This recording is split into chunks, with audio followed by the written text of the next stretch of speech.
Greetings. This is Jan Spencer coming to you from Eugene, Oregon. I'd like to share with you a presentation I'll be making at the Global Earth Repair Convergence in Port Townsend, Washington this weekend. So let's just start with a screen share. Suburbia and paradigm shift. This is my website, a primer for paradigm shift.org, and there are other videos and media links available as well. This is just a fascinating subject, suburbia and paradigm shift. My website is a primer for paradigm shift, and suburbia is a part of that website, a part of that interest in paradigm shift. And on YouTube here, you can stop the video anytime you like to take a closer look. There's a lot of information here in this video, lots to share, very timely. These are aspects of paradigm shift: positive human capacity, reduce eco footprints, prioritize time and money, be the change to a wider audience, build civic culture, common cause with allies and assets to create actions, paradigm shift economics, permaculture, the wisdom of the world's great spiritual traditions. The website goes into more detail on all of these aspects. So I use the term quite a bit, the consumer culture and of course paradigm shift. The consumer culture as used in the primer refers to the socio-cultural economic phenomena where the core aspirations of society are socially engineered by way of advertising and the media to focus on the excess consumption of energy and stuff. That's kind of what our lives are about, far beyond an amount needed to satisfy comfortable needs. There are many additional outcomes produced by the consumer culture that give rise to the idea of paradigm shift. Lots of reasons for paradigm shift. So, what I mean by paradigm shift in this use in the primer, paradigm shift, as used in the primer, is the purposeful movement towards a society that takes care of its needs within the boundaries of the natural world. That society would place a high value on building civic culture and uplift of the spirit, and that society would be served by an honest and responsible economic system. That's asking for a lot, but this is what the situation calls for. And of course, this is the planet of interest right here. So on my website, I have a page, lots of sound bites, and I chose a few here. There's 30 or 40 sound bites, and these are just brief contractions of important thoughts. A belief that our lives have meaning and purpose contributes greatly to the idea of paradigm shift. And here are some more. You can pause and take a closer look. You can go to my website and spend some time with all these sound bites. Paradigm shift and suburbia. Half of all Americans live in suburbia. There's enormous opportunity in suburbia to bring together allies, assets, and actions on behalf of paradigm shift, sustainability, and social uplift. That's kind of what I want to show and tell here. So what we'll see in this video, some pictures of my place, the neighborhood where I live, some other places nearby, and some other places elsewhere in the country, even a little bit in Europe as well. And then we'll just do a quick overlook of the primer itself, just to give you a little bit broader of an idea how suburbia fits into this larger context. So, going to show a few when I moved in and what the place looks like now, or at least in the summertime. This is a summertime picture, of course. I bought my property 25 years ago here in the northwest part of Eugene with the intention from the start of doing a permaculture makeover. That was the plan from the beginning. So I wanted to reduce my eco footprint. I wanted to produce more basic needs on site. I wanted to have a place that could show what suburbia looks like. This has been a tremendous experience. It's been a wonderful experience. So this is uh, sidewalk you see right here is the remains of my driveway. An early task was to take out my driveway. At the present time, I'm car free. I don't have a car anymore. I ride a human-powered bicycle. But this view shows the remains of the driveway. This here, a doorway that is located here. An early task was to turn the garage into a living space. It's a small house. It's a mid-50s house, never been remodeled. And the intention from the start was to rent rooms in my house and produce, as I said, more basic needs on site. So this is a view of the backyard. This is what the south side of my house looked like when I moved in. Uh, Remarkably, somebody had closed in the south side patio years ago. Um, I ended up rebuilding it with a friend. It wasn't done very well the first time, but there was an existing passive solar space here, remarkably. Of course, this is at move-in. This picture is up to date right here. And as I mentioned, there's a term in the housing, the world of housing called missing middle. We have suburbia, we have apartment complexes. There's a type of residential design between those two, often called the missing middle. So my intention from the start was to rent rooms here in my house. I didn't need all of this space. I certainly can use the income, and the idea is to use more effectively infrastructure that's already here. So this is one of the rooms. This is the inside of the former garage. This was a garage right here, and actually this picture shows it's the same view right here. And then, of course, later, uh, I took out this broken down shed in my backyard and I built this passive solar accessory dwelling unit. And that's where I'm sitting in right now. I'm in the ADU right now. So I rent 3 rooms. Rainwater catchment, an important task.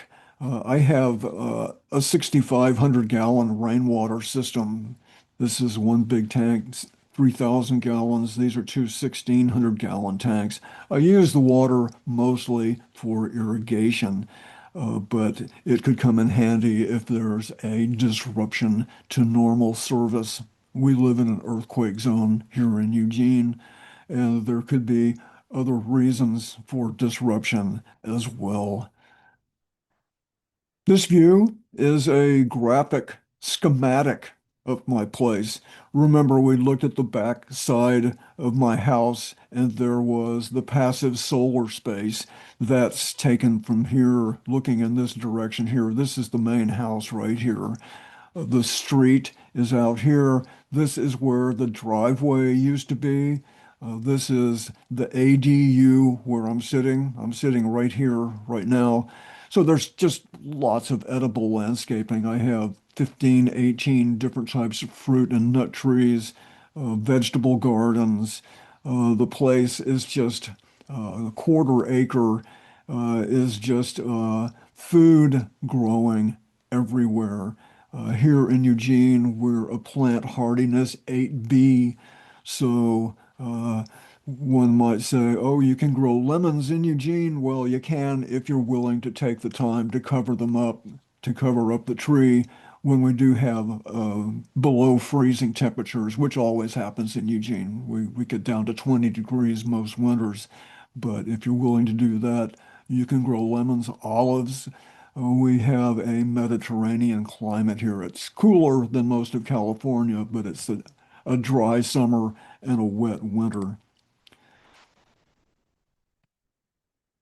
So this picture, once again, this is the shed that I took down, and this is what I replaced the shed with.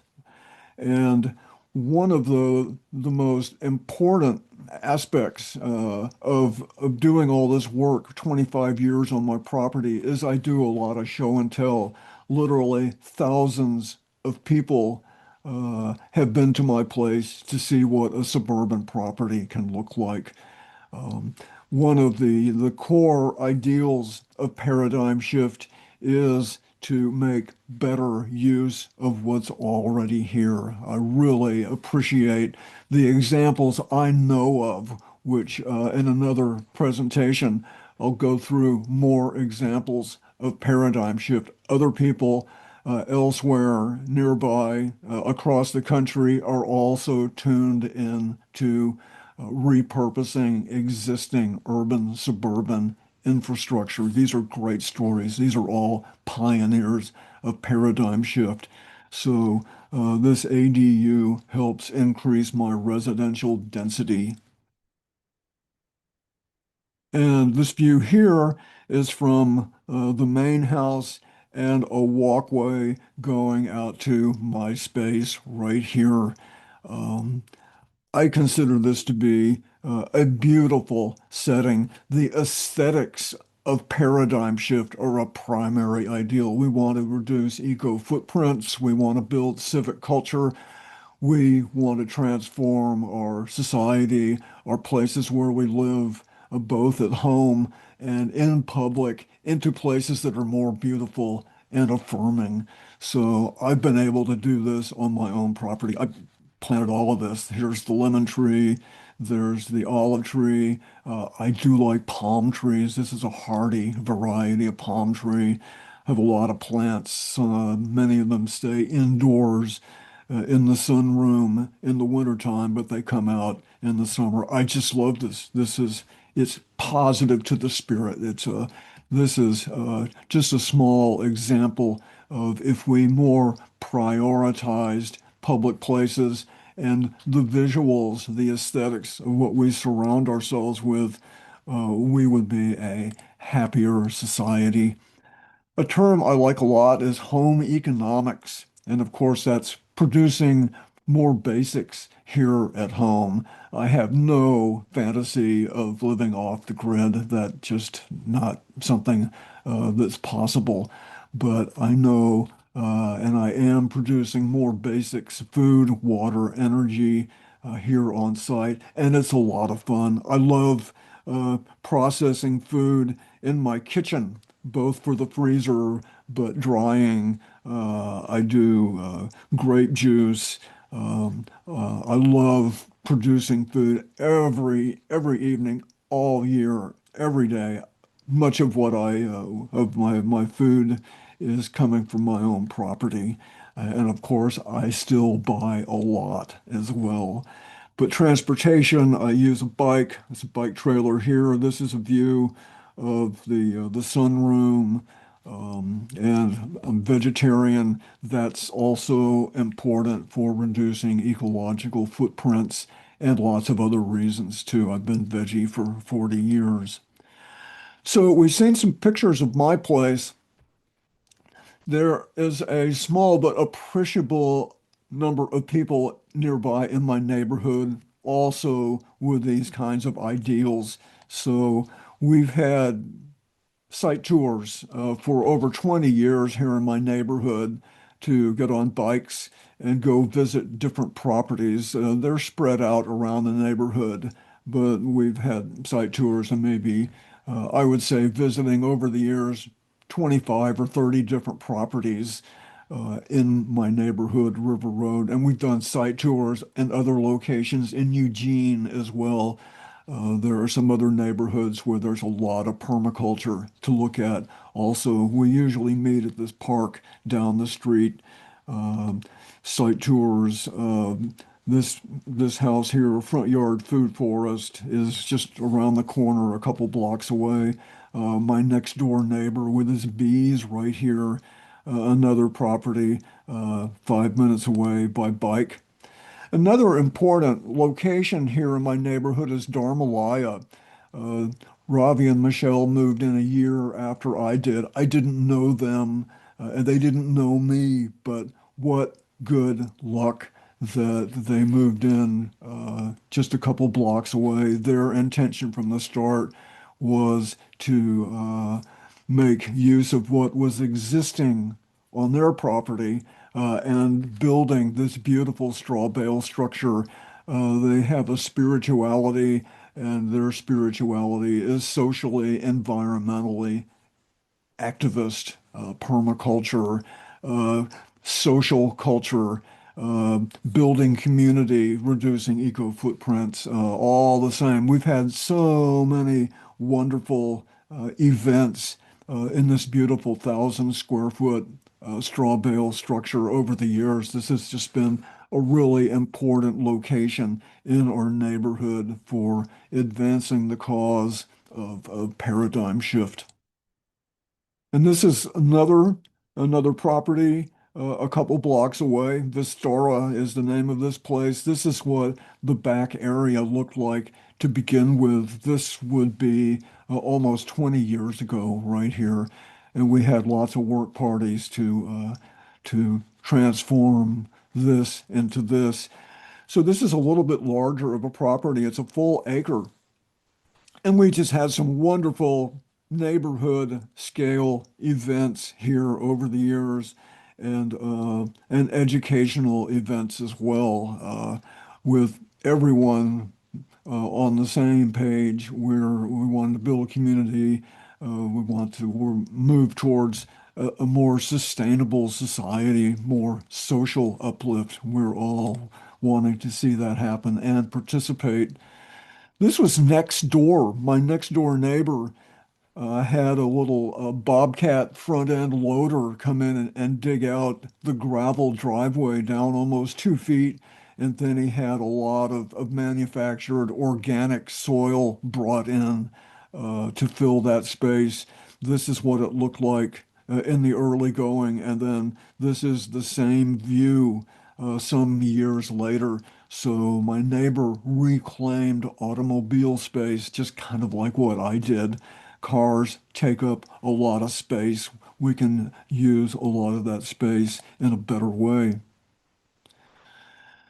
One of the highlights of permaculture in our neighborhood was 10 years ago in 2015.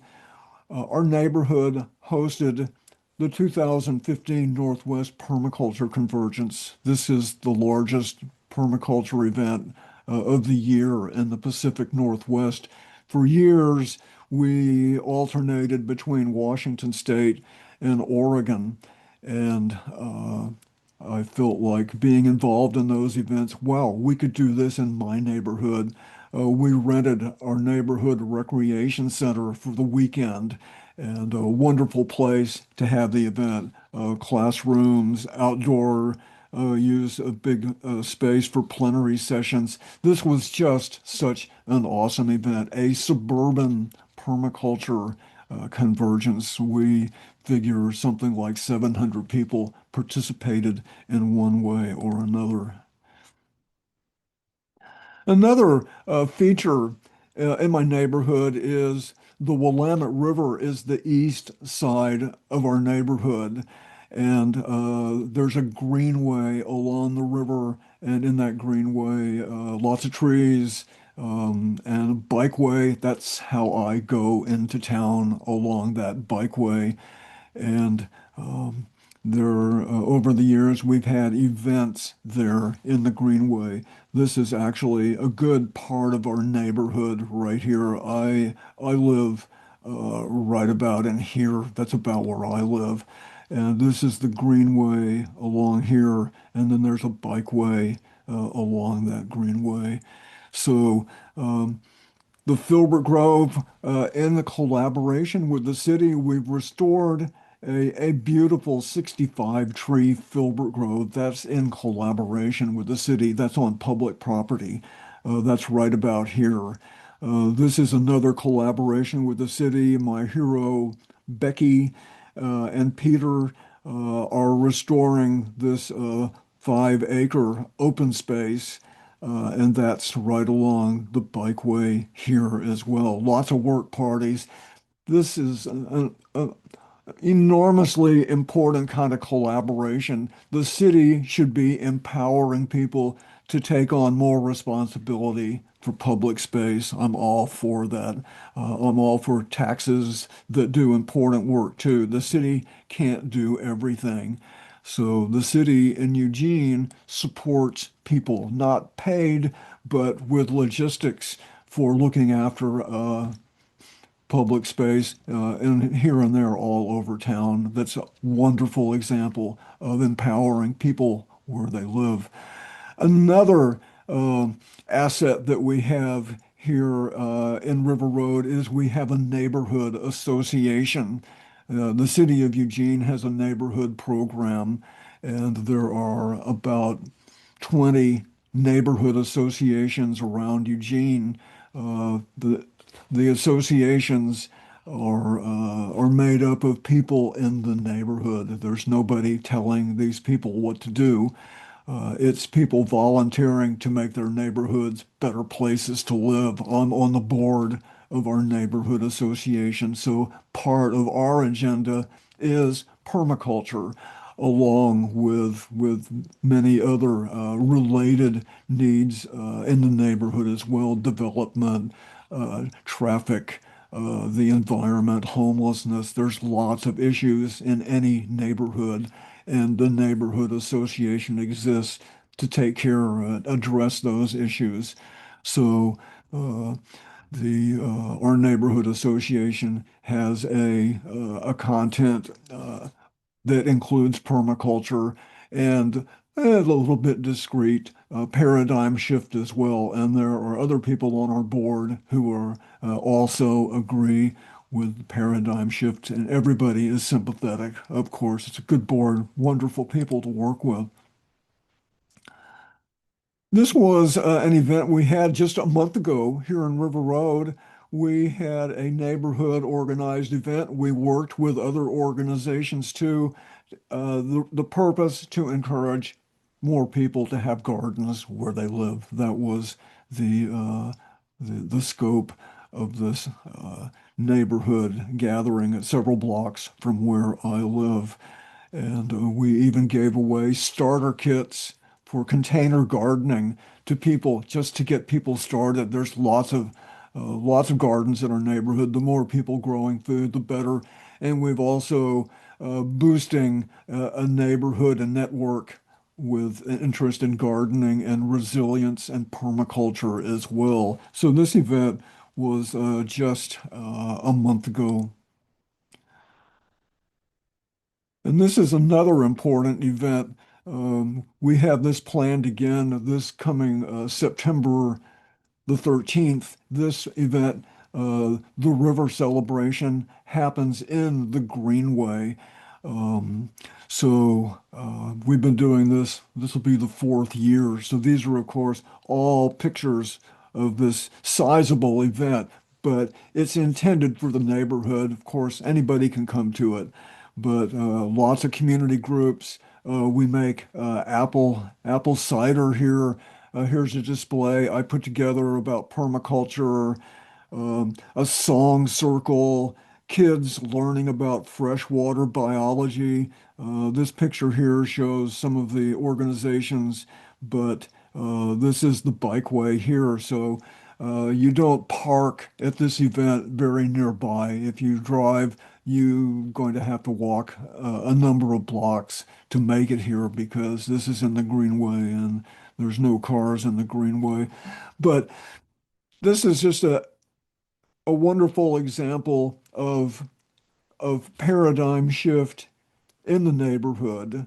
Uh, in my thinking, paradigm shift is the responsibility of people where they live. Are our elected officials going to be on board with this kind of thinking?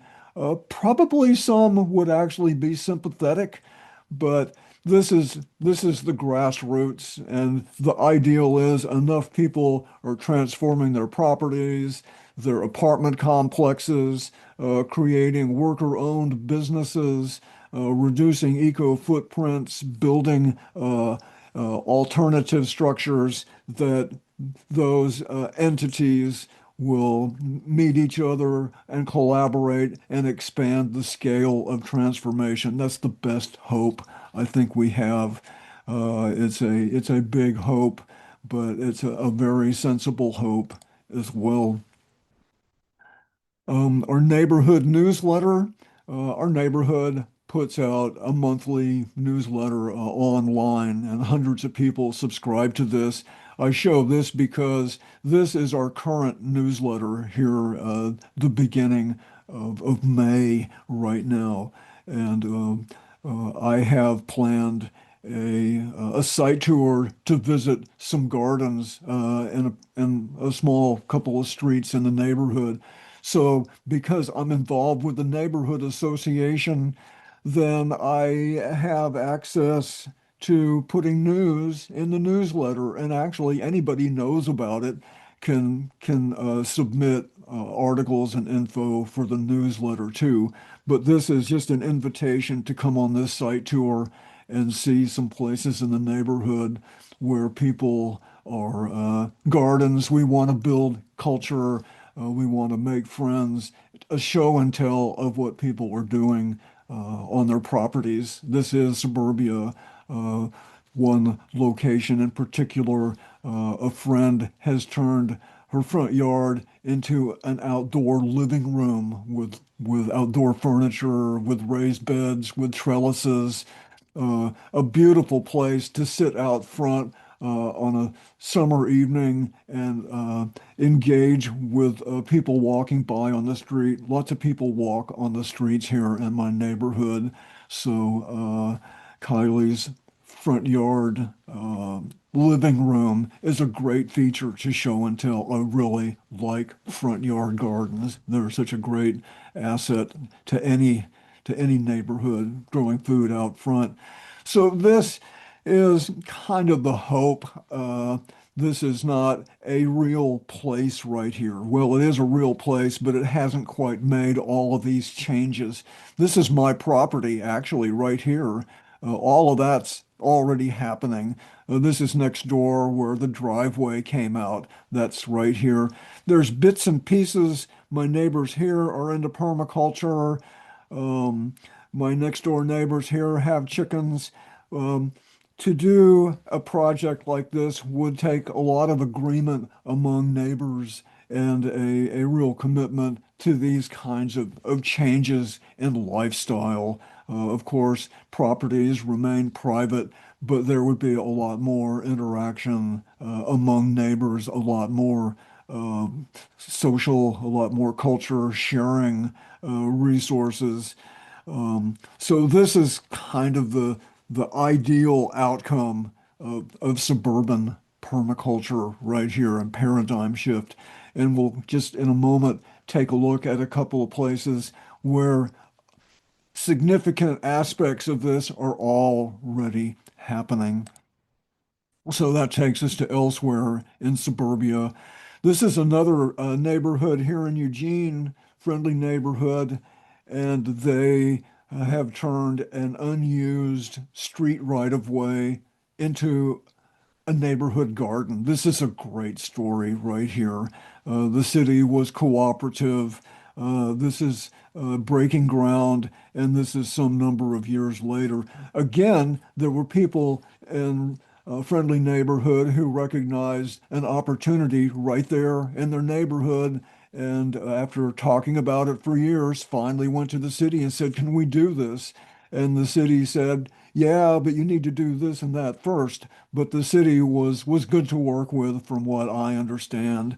So again, this was an unused asset in the neighborhood, and now it's a very popular place. It's a cooperative garden. They have work parties, they have workshops. A lot of people have moved into Friendly Neighborhood because of this garden right here. So I mentioned front yard gardens. Here are some front yard gardens in different places. It's a front yard. This is in Brooklyn right here. This is a really green place. I saw this when I was biking around Brooklyn one time, and a lot of these were vegetable plants, all containers to this front yard garden. Some friends in Beaumont, Texas, Bellingham, Washington, Medford, Oregon. Um, Front yard gardens are just one of the best things we can do with our properties. Block planning is a land use tool that can facilitate people making better use of their collective properties. This was tried in Eugene 40 years ago. It didn't quite make it off the ground.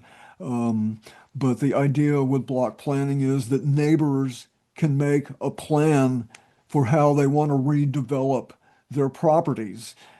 Properties still remain private, but there's a much higher degree of collaboration. And this enters into the realm of performance compliance. The city still requires uh, the block plan to satisfy requirements, but that satisfaction can be performance, meaning that instead of the city saying, "This is what you do, this is how you're going to do that setback, or this is how you're going to do this parking issue," the city says, "This is the outcome we want. Tell us how you're going to do it." So a block plan becomes much more flexible. So this is just an idealized before and an idealized after. But a block plan could lead to a lot of pavement going away. It could even lead to closing off a street other than for emergency vehicles, a lot more edible landscaping, small businesses. So um, other cities might have this same type of tool and call it a different name. This needs to be a priority type of offering to the public to get people to start thinking about how they can make more effective use of built property, suburban property. And this doesn't have to be new suburban. This could be 50, 60-year-old suburban as well, residential areas. So block planning definitely has a place in paradigm shift. This is East Blair Housing Co-op here in Eugene. And East Blair is not a block plan, but the co-op owns about 8 properties, and the co-op can manage those properties in a way that simulates a block plan.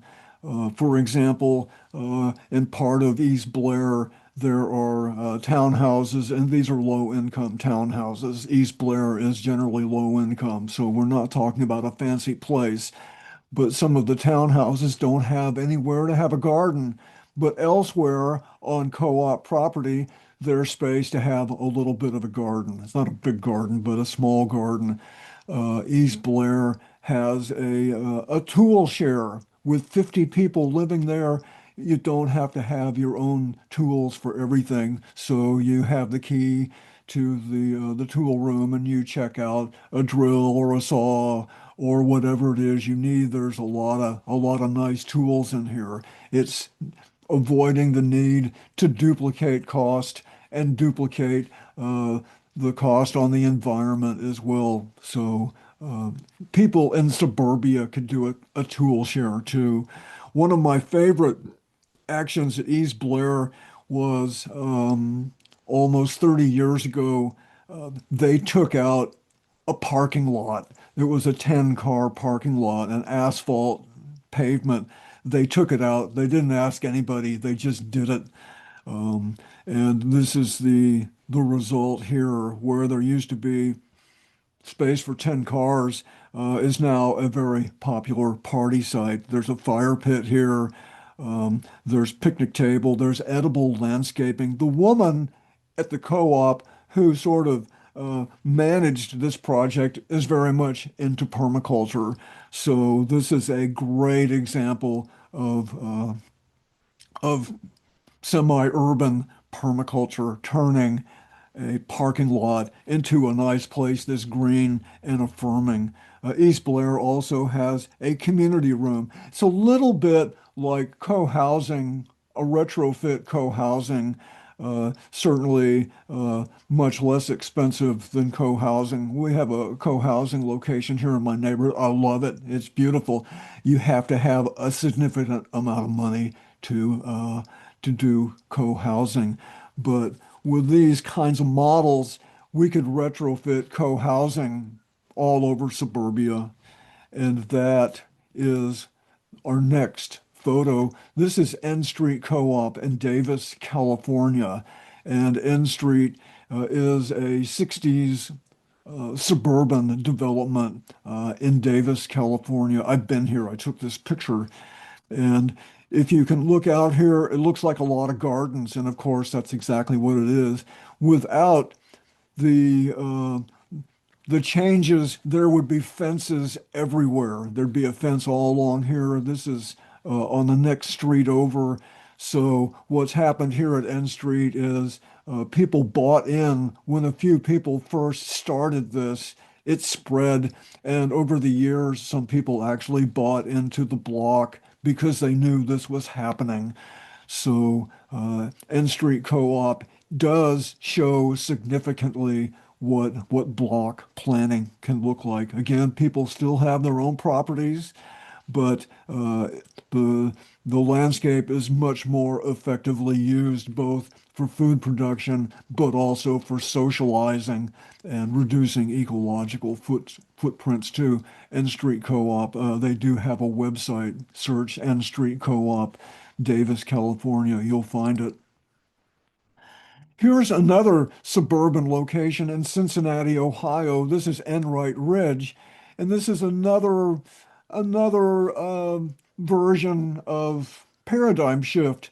The ideals of paradigm shift apply really anywhere, but depending upon what is at that location and who's there, they're going to adapt those ideas to what their situation is. So that's what we see here on Enright Avenue here and these streets here. I have not visited here, but this is a picture. I know people who live here.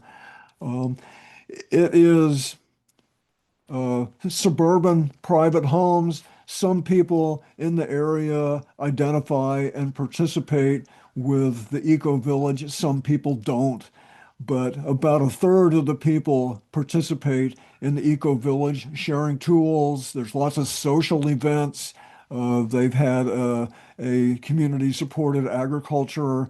There is an identity here. People say, yeah, I live at Enright Ridge. And of course, as mentioned, some people don't care, but probably as time goes on, more people are going to care about the advantages and the benefits of people collaborating and sharing their lives. Again, the homes are private, but there's a lot of collaboration as well. You can look up Enright Ridge, Eco Village, and you can find this online. So another important part of suburban paradigm shift is is turning strip mall parking lots into mixed use redevelopment. This is the strip mall where I go for a good number of my needs. This is a mile away. Um, this is where I have my dental work done. My doctor is over here. Um, my credit union is here. But the idea expressed here is what if we built on that pavement, we built on that parking lot, residential and more commercial, and did it in a sensible way as well with affordable housing and with the types of businesses that people in the surrounding neighborhoods could use that would allow them to take care of more of their needs without having to go out in their car. Imagine that the nearby streets could be reworked so that they were safe and inviting for people walking and for people riding bikes. These kinds of ideas are not novel, and some aspects of this are happening already in different places. Um, but there could be residential where people might pay less rent if they don't have a car. There could be a car share at a place like this. There could be cultural and social attractions in the area as well. These are just some other buildings that I looked up and could be something like these buildings that would occupy this parking lot. Instead, these businesses would still here, be still there. They'd have a lot more customers as well. But the whole idea to make more effective use of uh, of pavement.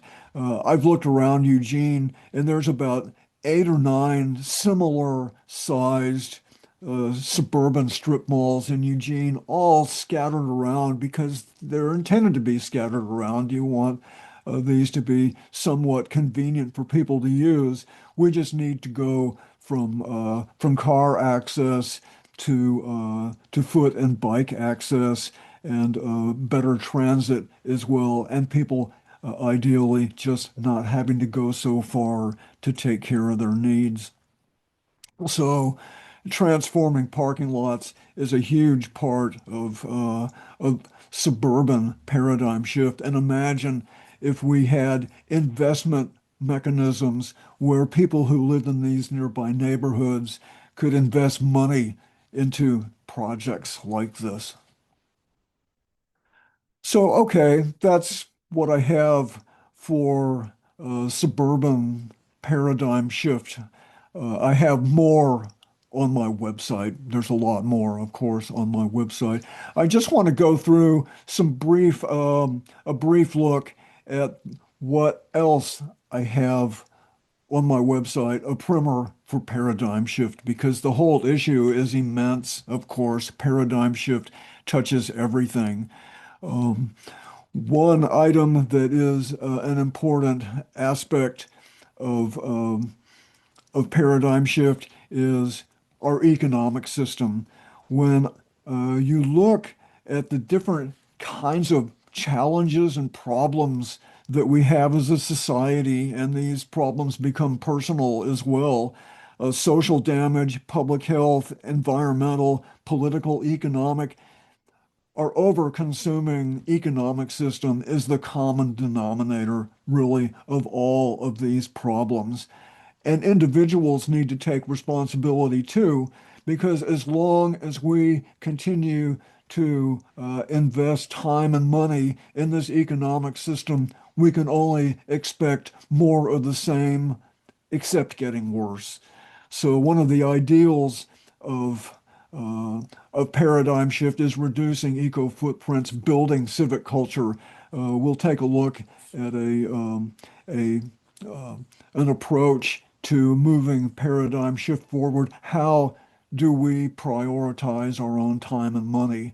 There's no shortage of money in our society to create paradigm shift, but it would be very different, and it would mean we quit buying the products and services that don't fit sustainability.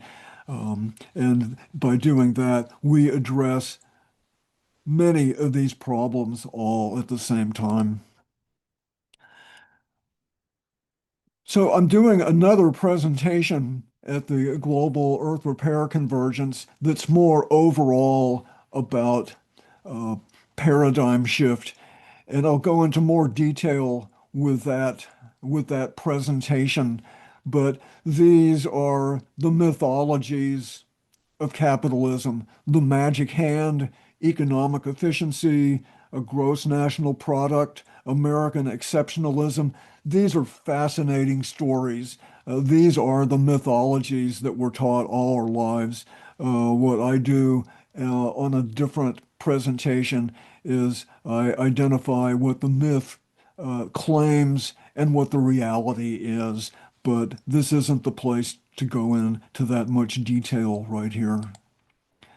Capitalism and the consumer culture, eco footprints, enormous eco footprints. Of course, the average American's eco footprint is just about the largest in the world. When you consider in our economic system, tens of millions of jobs exist to repair the damage caused by tens of millions of other jobs.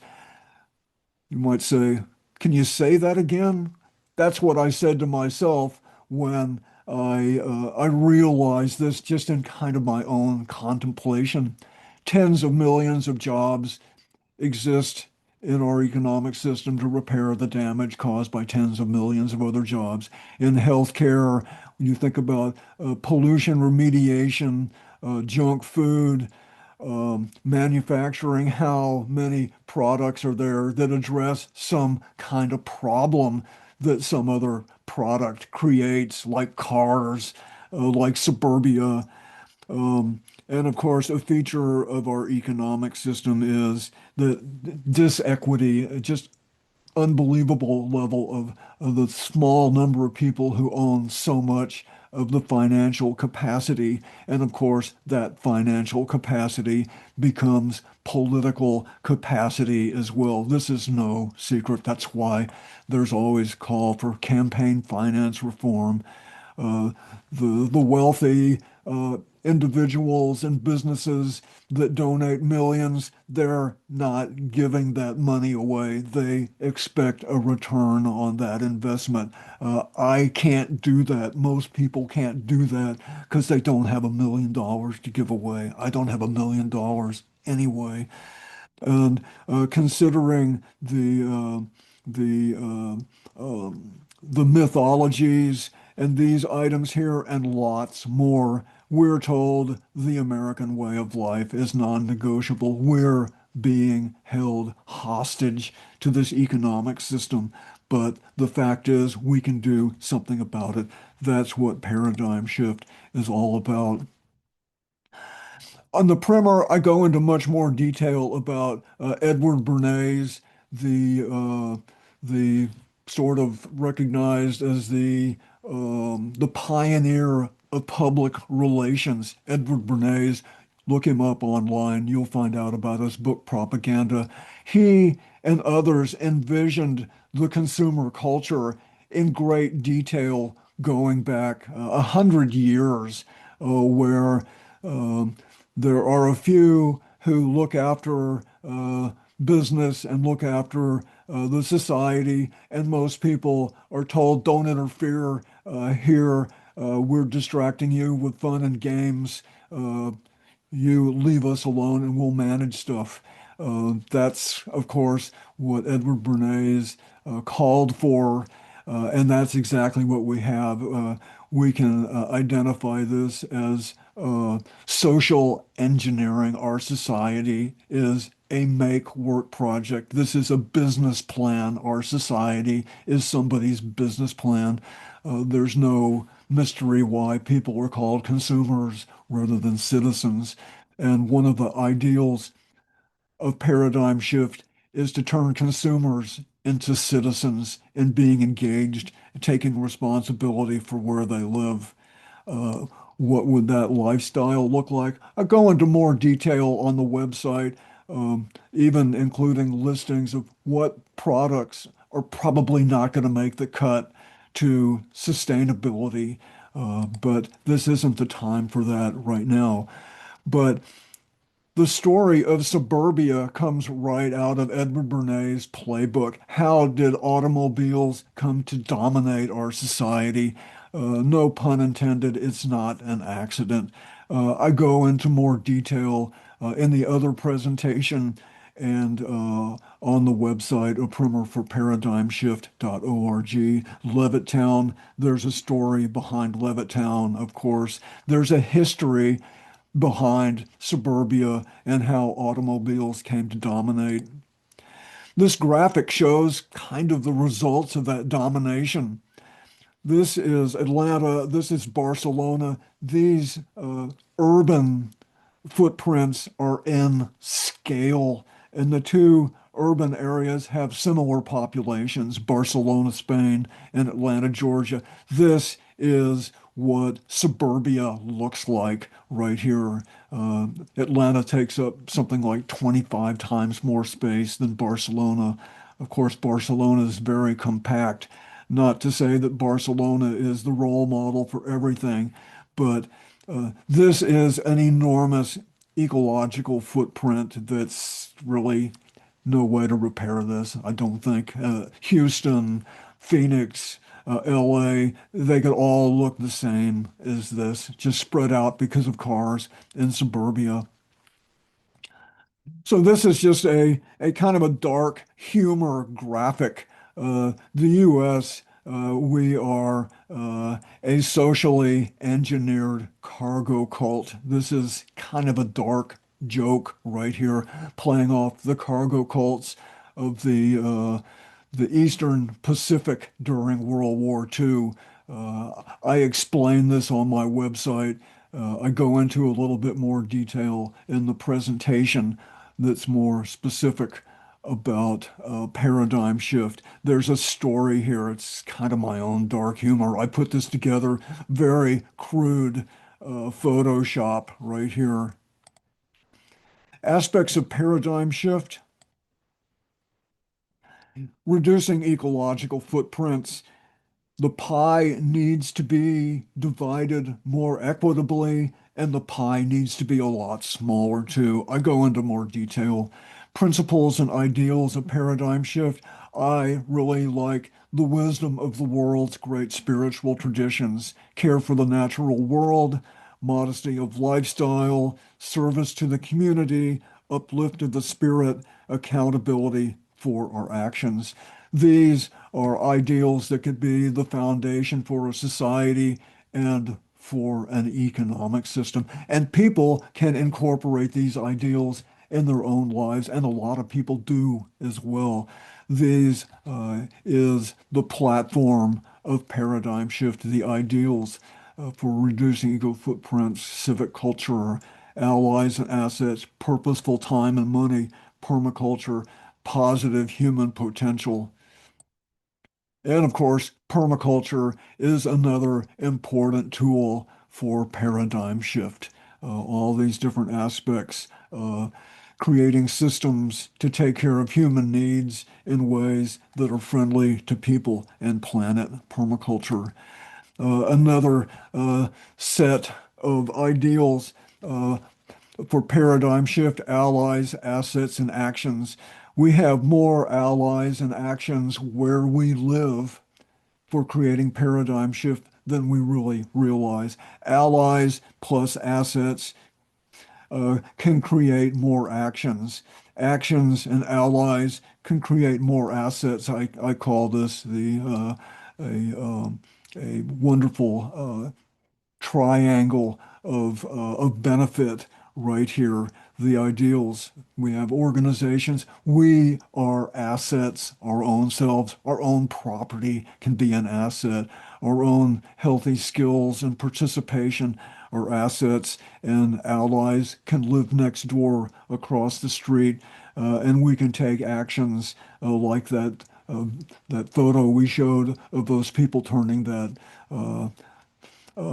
street into a neighborhood garden, that right of way into it. That's allies, assets, and actions in the real world right there. Priorities of time and money, uh, a quick explanation. I invested my own time and money in my own property. I could have bought a nice new car for what I've spent on my own property here. 50, 60, $80,000 over the years, building and doing the kinds of improvements to my property. You can buy a pretty nice car for 60 or $70,000. I didn't do that. I invested in paradigm shift in my own well-being instead. I prioritized my own time and money for permaculture and sustainability rather than a car or a kitchen remodel. Imagine doing this on a national scale. That would be literally trillions of dollars. There's no shortage of money for paradigm shift. It's a matter of our own priorities of time and money. And uh, many people have these choices they can make. Of course, some people don't have this option because they're just trying to get by. But imagine if people just trying to get by collaborated with each other and formed a cooperative for looking after more of their needs together, then they wouldn't have to duplicate and spend so much money on their own item. So this is an extremely important message of paradigm shift. How do we prioritize our own time and money? So here's these lists. I mentioned what doesn't make the cut. Of course, this is just my thinking, but again, you can pause the presentation and you can look at these. Passive entertainment, there'd be a lot less passive entertainment. Would professional football survive paradigm shift? Uh, Probably not, and lots of other things too. What can replace uh, these types of expenses and pastimes now could be a lot better. Of course, that's my opinion, but the ultimate the ultimate decision maker is the natural world. What can planet Earth safely and with health provide for its human cargo? The humans are way overextended right now. You can take a closer look. You can add your own. Think about what do you think will make the cut. Real life examples of paradigm shift. We'll look at just a few. These are all paradigm shift examples I know of, and I've been to most of these places. You may know of some that could fit on this list as well, where you live, and maybe you're involved yourself with a project. Don't be shy about sharing what you're learning about paradigm shift. Here are just a few examples, of course, here in Port Townsend, Local 2020. Fits paradigm shift. Onondaga Earth Corps in Syracuse, New York fits paradigm shift, teaching young people civic responsibility and skills. Los Angeles Eco Village fits paradigm shift. City Repairer in Portland. This is actually kind of a little bit of a block planning model right here. How can we redesign the block to fit more positive needs? So these are all examples of paradigm shift right here. Here's one of my favorite. This is Kyle Ash Eco Village in Portland. This was a run-down, drug-infested 35 unit apartment complex in Portland 20 years ago. Now it's a thriving eco village. This is just an awesome story. And if that's not good enough, next door, this rundown apartment complex is in its fifth year of transformation into another eco village. These are related right here. Kyle Ash pushing 20 years, Annapurna 4 or 5 years. There are tens of thousands of apartment complexes all over the country that could see this kind of village transformation. You can find the website Kyle Ash ecovillage.org is their website. Very nicely documented. So let's take a look at some other places further away. This is Freiburg, Germany. This is the Vauban neighborhood in Freiburg. This property used to be a French army base. When the Soviet Union went away, so did the French. And what the city of Freiburg ended up doing with where this military base was, they turned it into a neighborhood. This is, I think, 1,500 people live here, so it's not its own town by any means. But the Vauban neighborhood was constructed to discourage automobiles. If you want to have a car, okay, you can have a car, but you need to leave it at a city parking garage blocks away, and it's going to cost you $20,000 to do that. This is a tram right here that goes right through the middle of the Vauban neighborhood. You don't need a schedule. It's like every 8 minutes you just go out, and the tram's going to be there before long to go into town or where you need to go. A wonderful example, purposefully time and money to create a neighborhood where most of the residents don't have cars because they don't even need one. And many of them, my friends, don't even want to have a car. And this is a location in Barcelona, Spain. Their program, Super Blocks. I took this picture right here. I ended up kicking the soccer ball with these kids for a little bit. Of course, they're way better than I am. So, okay, what's so special about this? There's people in chairs, there's people hanging out with their friends, there's people reading, there's people just enjoying the nice trees, the quiet, the kids playing. This used to be a busy automobile intersection right here. This was where cars were, this was their turf. Uh, Making noise, polluting the air. The city of Barcelona is specifically pushing back on cars. This is the diagram of superblocks. I go into more detail with another presentation. I have more information, explanation on my website, Superblocks, and they have another program too. Is everybody wanting to do this? A lot of people don't want to, but a lot of people do.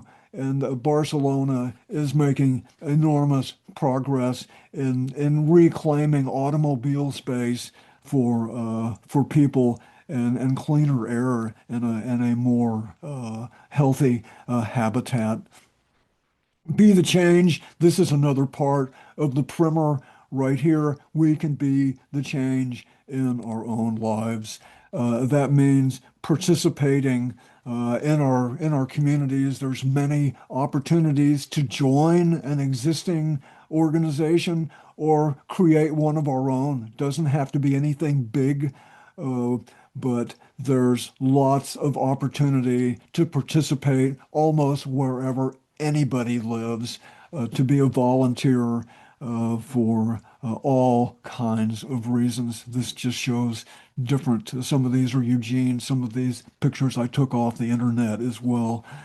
Be a volunteer for a paradigm shift. And of course, building community. These are all examples, pictures of people engaged with other people building community.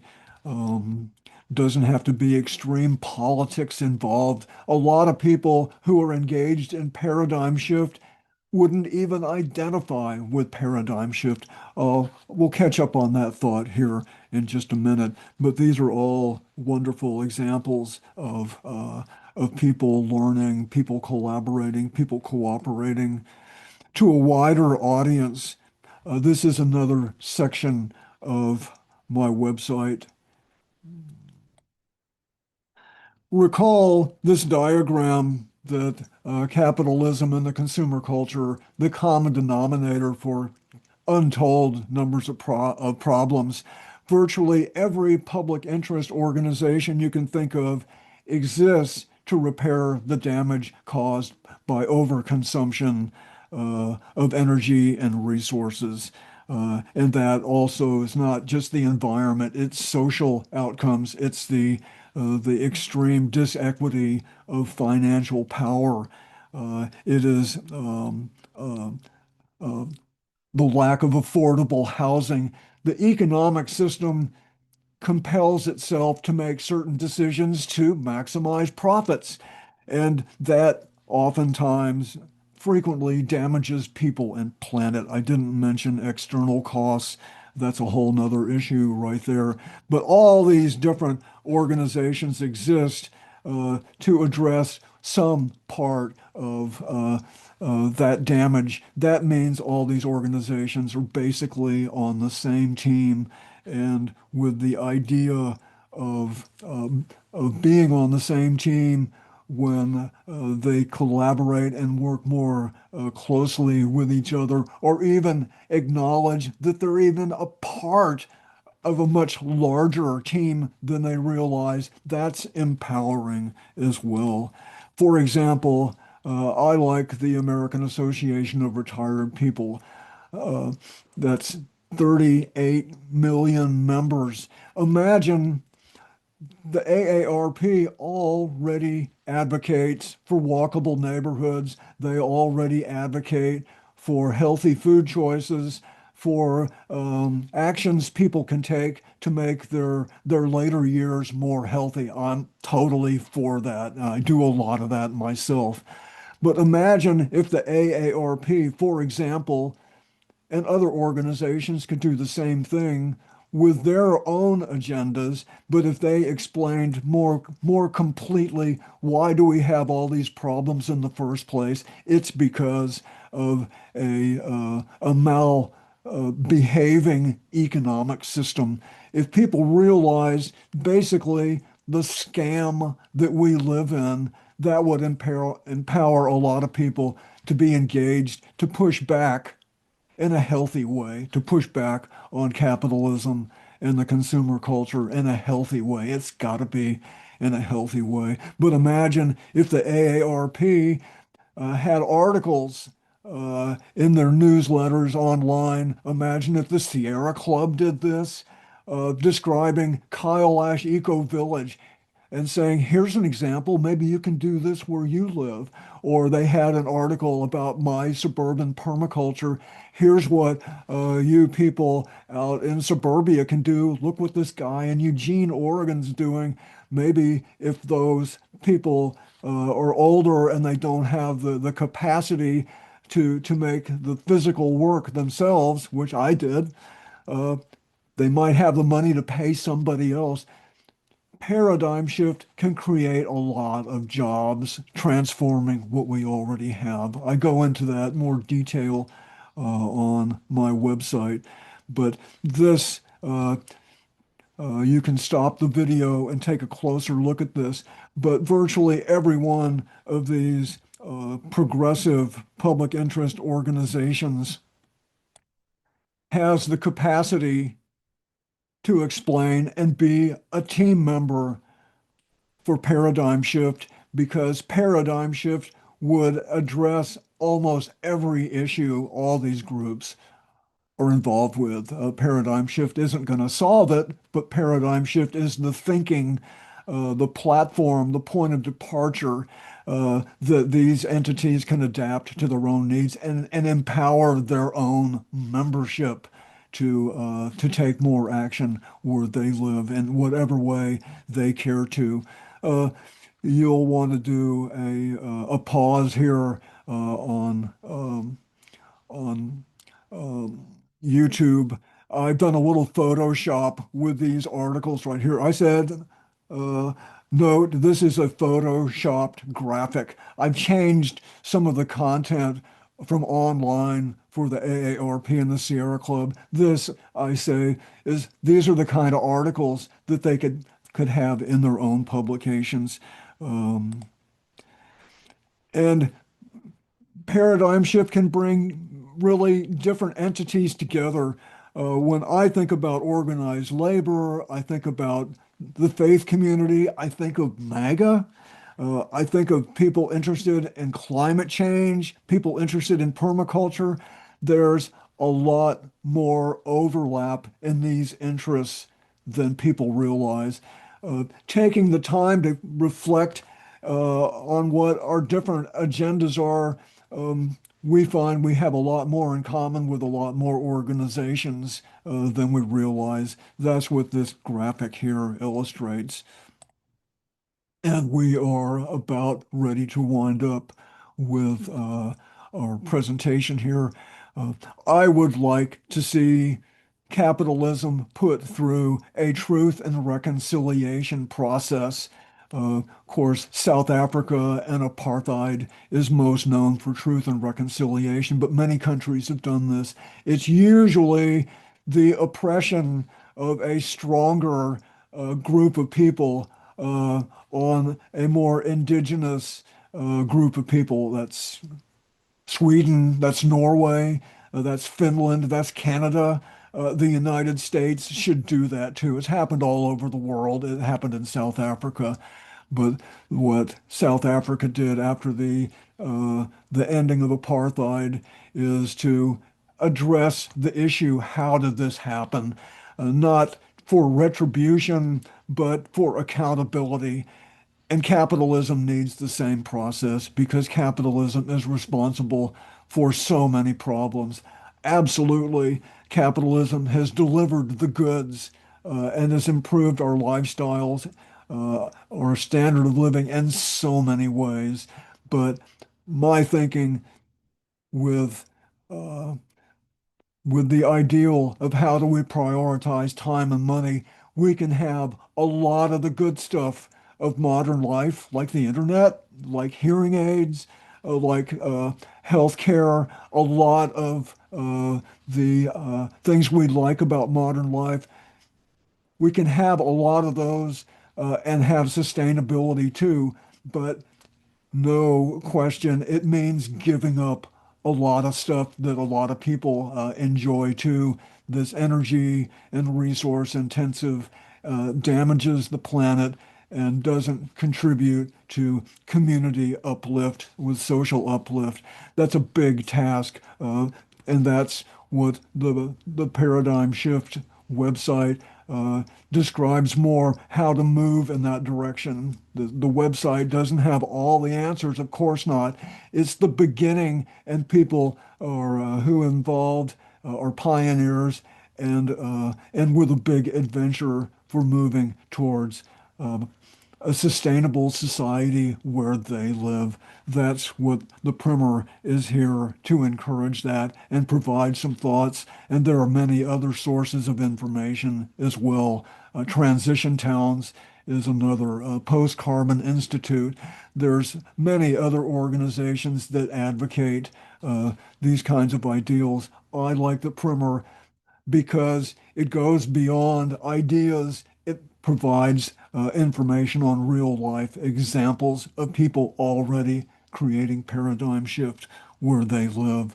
So this is the graphic we started out with, and this is the final picture right here, here at the Global Earth Repair Convergence. That completely fits in with paradigm shift, of course.